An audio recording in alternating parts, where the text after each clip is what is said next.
മുത്തായ തങ്ങൾ കനവിൽ വന്നണയാൻ എത്ര മോഹിച്ചു അർഹതയില്ലാതെ.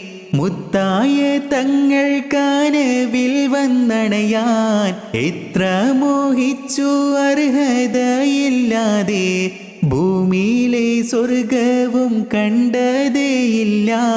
റൗള തൻ മുറ്റത്ത് ചെന്നൊന്നിരിക്കാൻ കോതിച്ച് കോതിച്ച് ഈ പാവം പാടിയിടും മദ്ഹൊന്നു കേട്ടിടണേ. ഈ പാപിയെ ഒന്ന് വിളിച്ചിടണേ.